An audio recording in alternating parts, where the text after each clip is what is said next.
Hello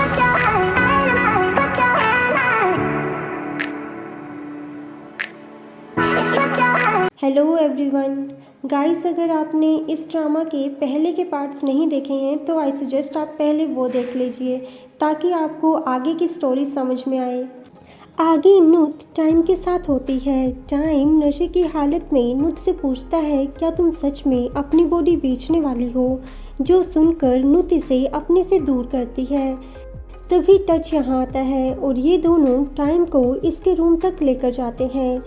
दूसरी तरफ चुन को एक कसिनो में देखते हैं जहाँ वितोन भी आता है और चुन को अपने साथ लेकर जाता है।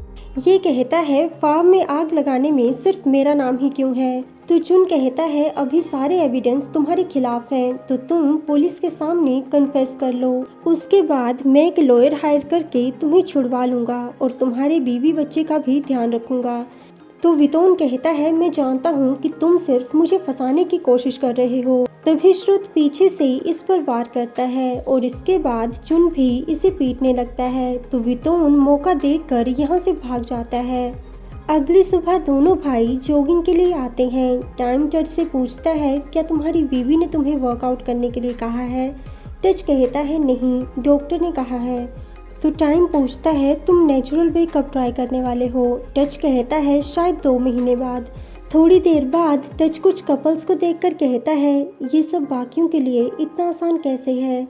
वैसे ये तो फिर भी अच्छा है कि वो नुत है, क्योंकि उसके साथ मुझे अनकंफर्टेबल फील नहीं होता है। तो टाइम इससे पूछता है, क्या तुम्हें लगता है कि नुत तुम्हें चेंज कर सकती है? टच कहता है, मे बी।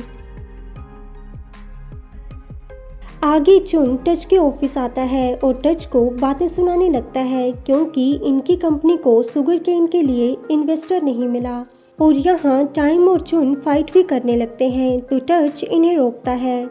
दूसरी तरफ मास्क पहना हुआ आदमी वडी को किडनैप करने की कोशिश करता है, पर तभी यहाँ श्रुत आता है और ये इसके साथ फाइट करता है और यहाँ हमें पता चलता है कि ये वितोन है। दूसरी तरफ वडी चक्कर खाकर नीचे गिर जाती है तो श्रुत इसे हॉस्पिटल लेकर आता है। थोड़ी देर बाद वडी को होश आता है तो श्रुत इसे जूस देता है और फिर सैंडल पहनने में इसकी हेल्प करता है। तो वडी पूछती है, तुम मुझे इतने अच्छे से ट्रीट कर रहे हो, क्या तुम्हें मुझ पर तरस आ रहा है? श्रुत कहता है, नहीं, मैं तो बस आपकी केयर करना चाहता हूँ क्योंकि आप चुन की वाइफ हैं जिन्हें वो प्यार करते हैं। इसके बाद चुन और मोम भी हॉस्पिटल आते हैं और यहाँ इन्हें पता चलता है कि वडी प्रेग्नेंट है, जो सुनकर माँ बेटे बहुत ज़्यादा खुश होते हैं।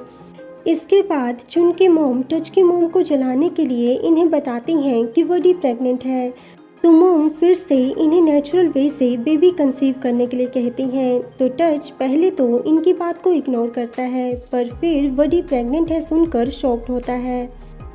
इधर दादी टाइम से कहती हैं, अगर अगले साल तक टच का बेबी नहीं हुआ तो मुझे नहीं पता कि मैं उसकी हेल्प कर पाऊंगी या नहीं, तो मुझे लगता है तुम्हें उसकी हेल्प करनी चाहिए।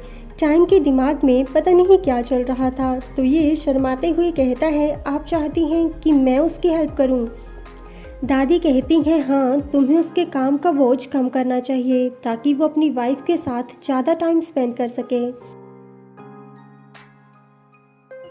दूसरी तरफ मोम नुत को एक ड्रेस लेकर देती हैं जो कि बहुत ज़्यादा रिवीलिंग होती है। तभी यहाँ चुन के मोम और वडी भी आते हैं।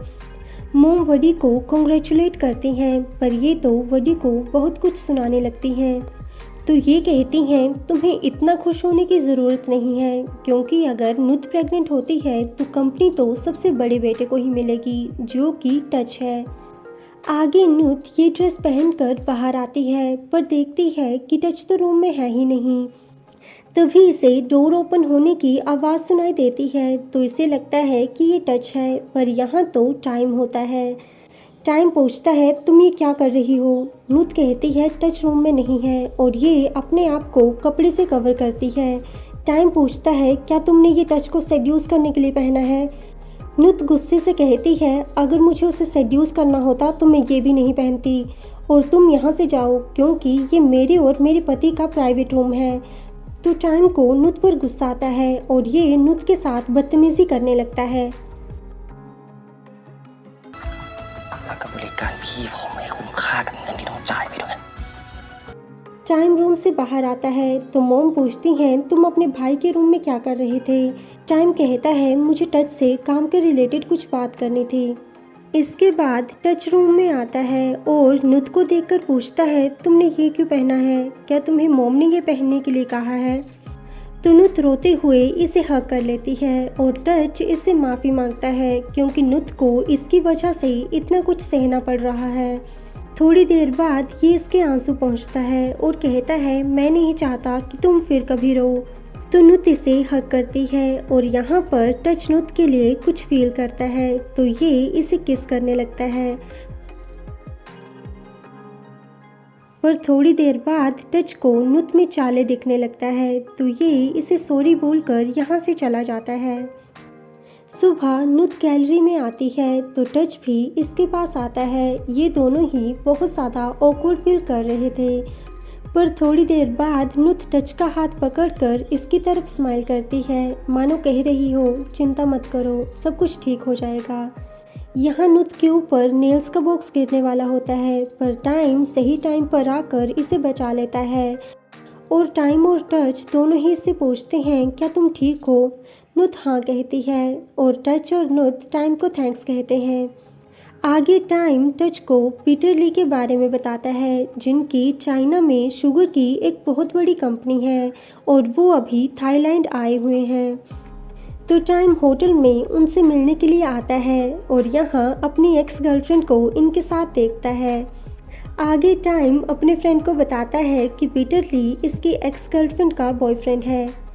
ये पूछता है तो अब तुम क्या करने वाले हो। टाइम कहता है रीसा ने मुझसे ब्रेकअप किया था तो उससे हेल्प लेने में मुझे बहुत ऑकवर्ड फील होगा। तो ये कहता है अगर तुम अब उसके लिए कुछ फील नहीं करते हो तो तुम्हें उसकी हेल्प लेनी चाहिए क्योंकि बिजनेस बिजनेस होता है।